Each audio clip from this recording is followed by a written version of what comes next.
pasalubong from Davao. Davao nga pala yun. Ayan lang yung ano.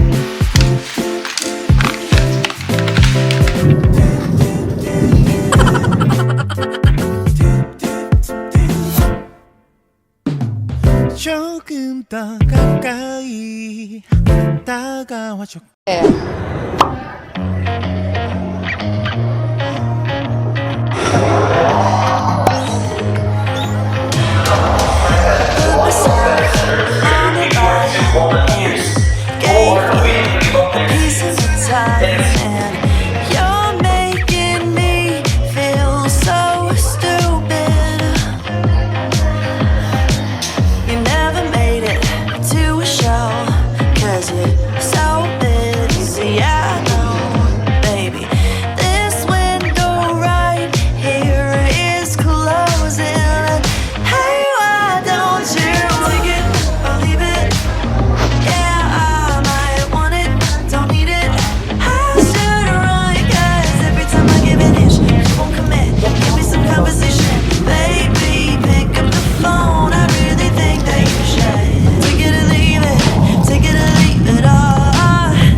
Everyone is watching, but I still feel so alone, alone, alone.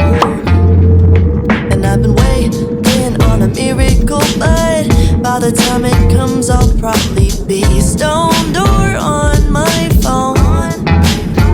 Oh no, now I'm sure that you have got the perfect positive quote to say, but I don't want your optimism today. I just wanna complain. It takes a whole damn hour to afford 2 gallons, and I'm not doing enough. Another day, another challenge. I woke up one day and the world was cold. Feel like I'm way too young to feel this old. I got a hole in my heart that keeps getting bigger, so I'll try to fill it up by rooting in my liver. I'm a poster child, millennial. Feel like I'm way too young to feel this old. Oh, oh, oh, oh, oh, yeah, yeah. Oh, oh, oh, oh, oh, oh, oh, yeah.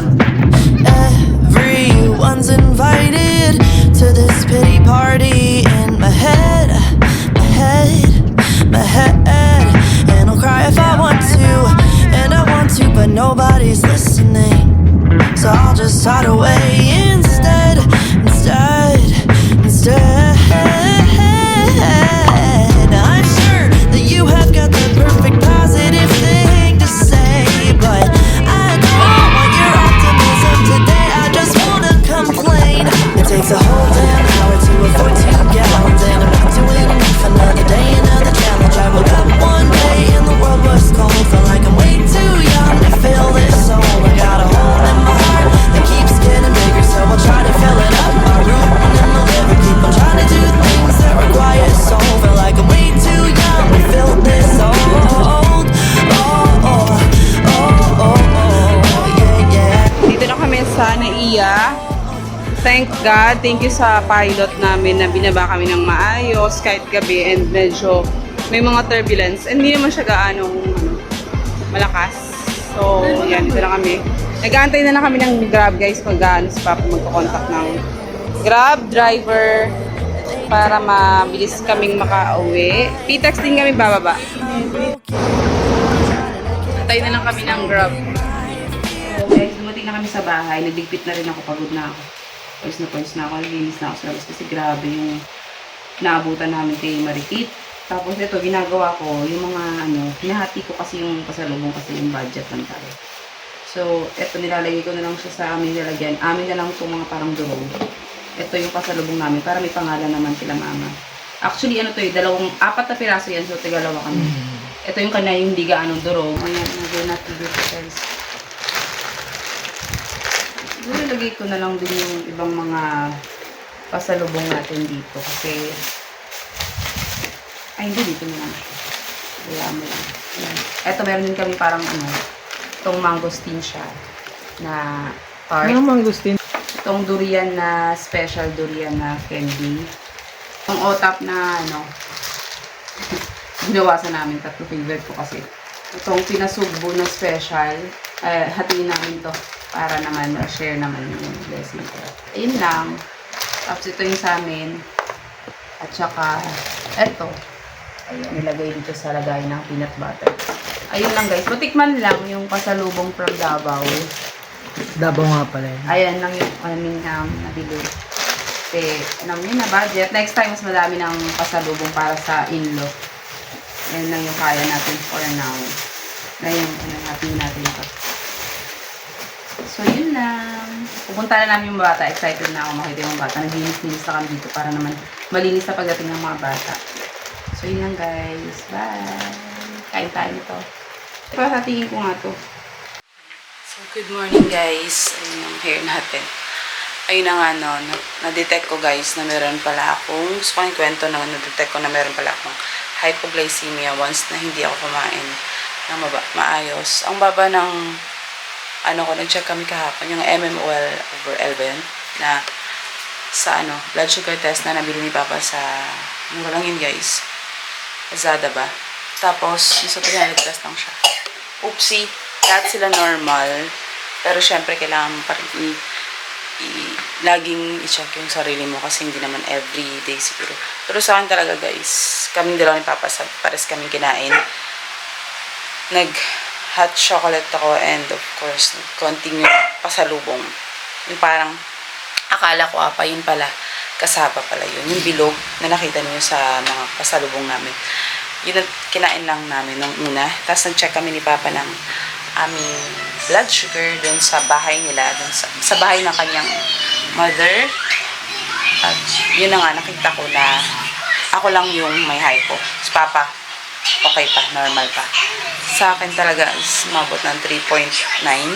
Tapos, siguro sa ibang conversion, 70 siya. mg na something ganun.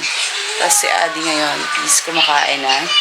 Mamaya ako, pero gusto ko kasing i-check mo na yung sarili ko bago ang lahat. Para malaman ko kung talagang mababa siya once na wala pang laman yung tiyan, something like that. And dyan, si Adi, nanonood ng NAS siya.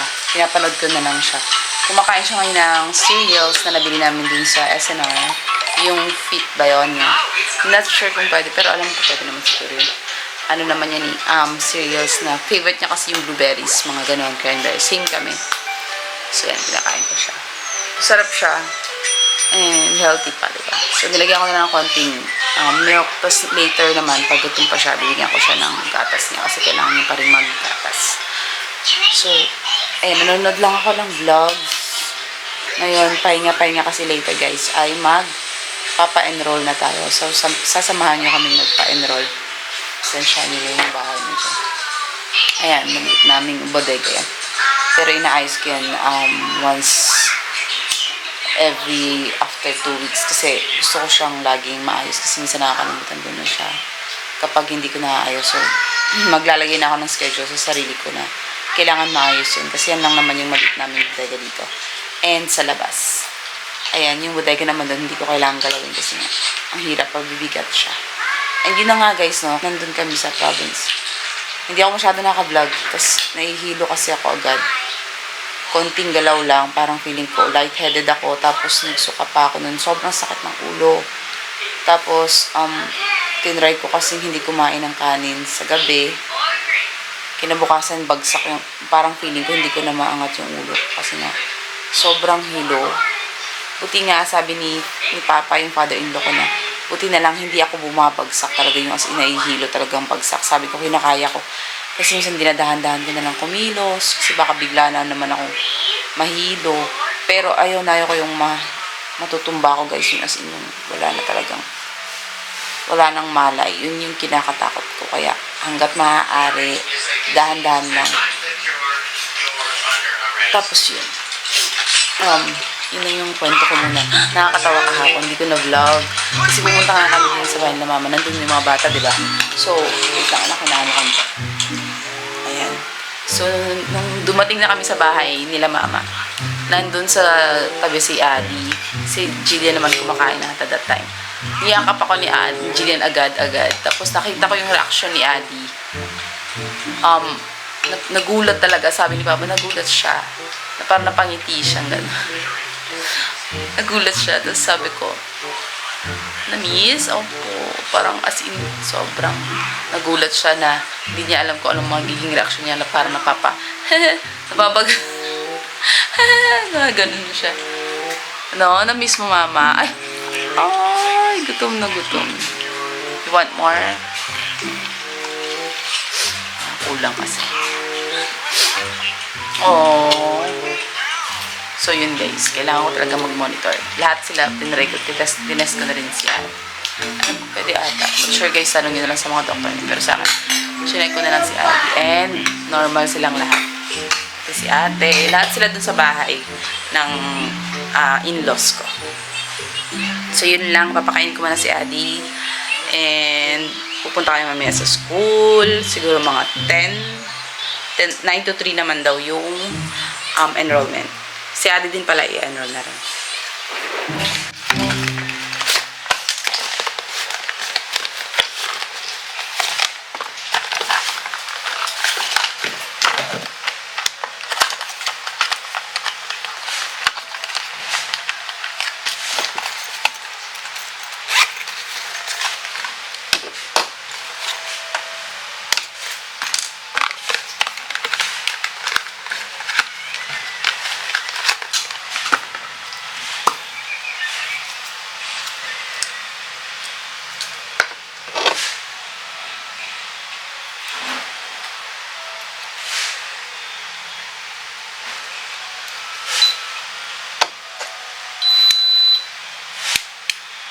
Number 4 na nilalagay ko.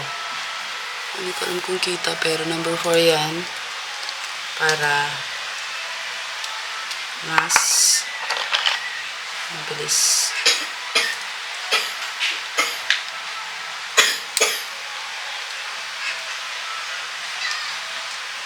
Matusok. Lalim yun. Yung lalim yun. Number 4. So, mag-alcohol lang ako.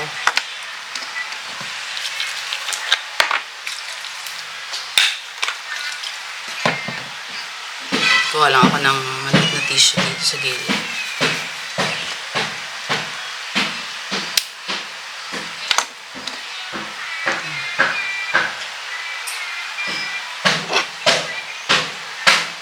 Kulang ata. Wait lang guys. Ulitin natin. Kakasa ko lang siya.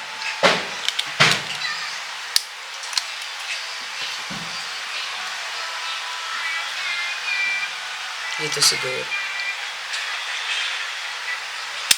Oh. Ayan.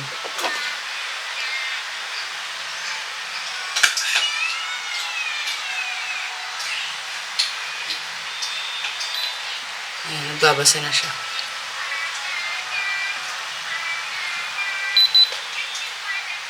.1, so hindi na ako hypo.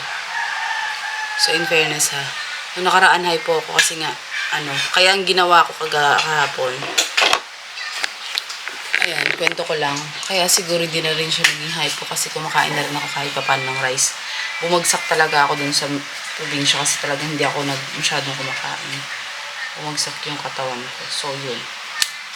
Kahapon, nagpa-cook si Papa, tapos pinainom ko ng coke. Kaso hindi ako masyadong nga sa coke kasi mahirap din din, diba?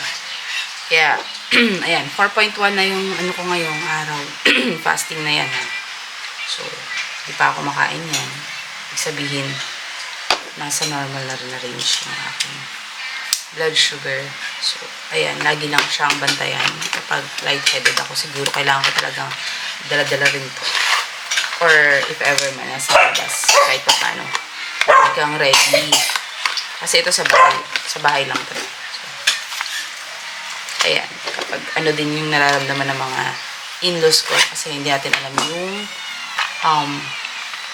ang tawag dito yung kanyang magiging cause kapag yung lifestyle mo naman hindi maganda. 'Di ba? So, yun lang. At least now, I know na pwede pa rin maging normal once na. Kahit hindi pa ako makain.